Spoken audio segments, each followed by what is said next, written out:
इतने बड़े दानी पूछिए मत। लेकिन एक गलती के कारण उनको गिरगिट की योन में जाना पड़ा। राजा इंद्र प्रत्येक वर्ष ब्राह्मणों को, अलग अलग ब्राह्मणों को 1000 गऊ, बढ़िया दूध देने वाली, सोने की सींग मड़वा करके, चांदी के खुर मड़वा करके, बढ़िया रेशमी वस्त्र ओढ़ा करके, कांसे की दोहनी बनवा करके और प्रचुर मात्रा में गाय को खाने के लिए चारे की व्यवस्था के साथ दान करते, अलग अलग दान। अगले वर्ष गायों के दान करने के लिए संग्रह कर रहे थे सेवक लोग गायों का, और उस संग्रह में पिछले वर्ष जिस ब्राह्मण को गौ दान किया था उसकी एक गौ अनजाने में सेवकों के द्वारा संग्रह वाली गौ में आ गई। राजा ने समय आने पर दान दिया, और जब दान दिया महाराज तो जिस ब्राह्मण की गौ पिछले वर्ष वाले थे वो खोजता खोजता आ रहा था, इधर नया ब्राह्मण जो दान पाके गौ ले जा रहा था, रास्ते में दोनों की भेंट हो गई। वो ब्राह्मण बोला, अरे भैया ये गौ मेरी है, आप कैसे ले जा रहे हो? कहा, अरे महाराज आप कैसी बात करते हो, अभी अभी महाराज ने हमको दान दिया है और मैं लेके जा रहा हूँ, आप कह रहे हो मेरी है। अब दोनों ब्राह्मण, उसने कहा मेरी है, उसने कहा मेरी है, और विवाद इतना बढ़ा कि दोनों राजा के पास आए, दोनों अपना अपना पक्ष रखने लगे। ये मेरी गाय है, उसने कहा नहीं मेरी गाय है। महाराज ने कहा दोनों ब्राह्मणों को बारी बारी, कभी इनको निवेदन करते, कभी उस ब्राह्मण से निवेदन करते कि महाराज इस एक गाय के बदले आप 1000 दूसरी गाय ले लो, विवाद मत करो। पर दोनों ब्राह्मण तैयार नहीं हुए।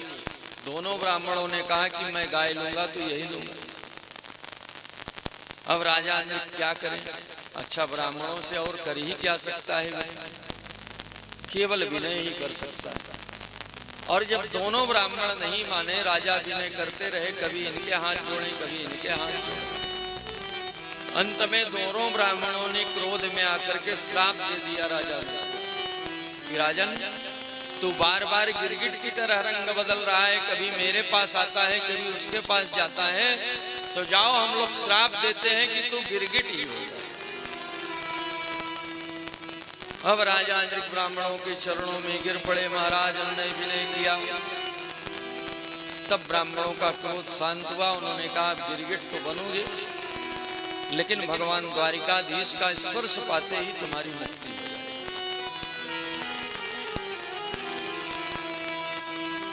भगवान ने पूछा तो अपना परिचय दिया राजा ने, और परिचय कैसे दिया? मृगो नाम नरेन्द्रोहम इच्छाकुतनय प्रभो दानि स्वाख्याय मानेशो यदि ते कर्णमस्पृशम। और अपने दान की जब प्रशंसा करने की बात आई तो देखिए, जो अभिमानी व्यक्ति होता है ना, किन्हीं भी परिस्थितियों में चला जाए उसकी अकड़ ढीली नहीं होती। एक कहावत आप लोगों ने सुना होगा, रस्सी जल जाती है पर उसका बल नहीं जाता, ऐठन बनी रहती है। ऐसे ही अभिमानी व्यक्ति जो होता है वो किसी भी परिस्थिति में चला जाए उसका स्वभाव बदलता नहीं।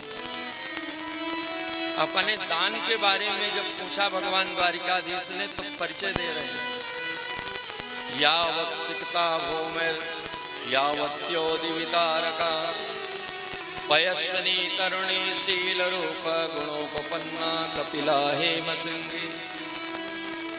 यावत्यासिकता भूमिर यावत्योदिवितारका यावत्यो वर्षधाराश्च तावतीरददांस्मगाः। महाराज आप सरसों के दाने बिखेर दो जमीन पे, यावत सिकता भूमि, भूमि पे सरसों के दाने बिखेर दो। एक बार आप उसको तो गिन सकते हो, लेकिन मैंने इतनी गौ दान दिया है, पर उसे आप नहीं गिन सकते। यावत्योदिवितारका, और आकाश मंडल में तारों को तो आप गिन सकते हो, परंतु मैंने इतनी गायें दी है कि आप गिन नहीं सकते। एक तीसरा उदाहरण भी दिया, यावत्यो वर्षधाराश्च, मूसलाधार वर्षा हो रही हो और उसकी एक एक धारा को कदाचित आप गिन सकते हो, परंतु मैंने इतनी गायें दान दी है आप गिन नहीं सकते। भगवान ने कहा जब इतने बड़े दानी हो तो गिरगिट कैसे बन गए? तब अकड़ ढीली हो गई।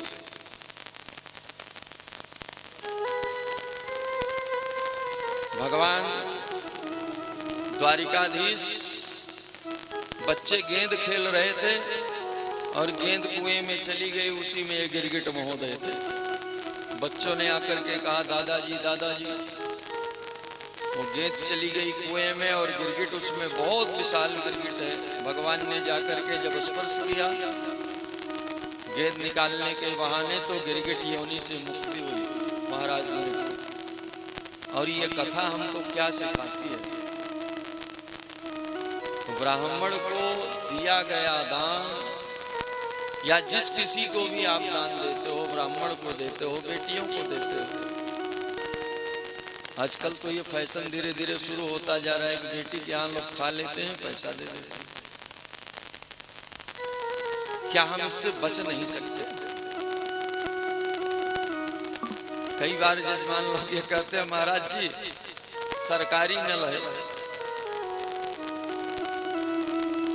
अरे हमारी ही पार्टी वालों ने लगवाया था, विधायक जी से मैंने ही कह दिया, इसका जल पीने में क्या। और हमारे पूर्वज क्या करते थे, अगर किसी गांव में वो गए, उनको ये पता चल गया कि हमारे गांव की कोई बिटिया इस गांव में ब्याही गई है, तो उस गांव में जल नहीं पीते, किसी भी वर्ण की कन्या।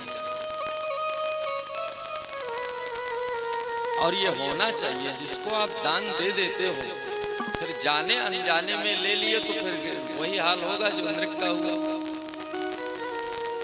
अनजाने में भी ऐसी गलती नहीं करनी चाहिए, हम लोग जान के कर रहे हैं।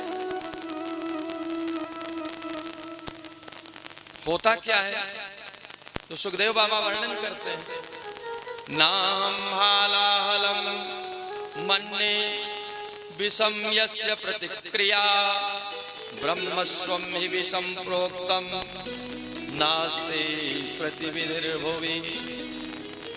हालाहल विष को तो व्यक्ति एक बार पचा सकता है, लेकिन ब्राह्मण के धन को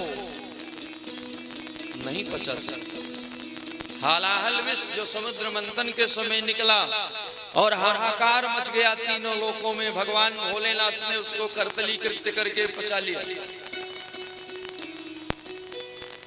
सबके बस का थोड़ी है, सब महादेव को है, बचना चाहिए इससे।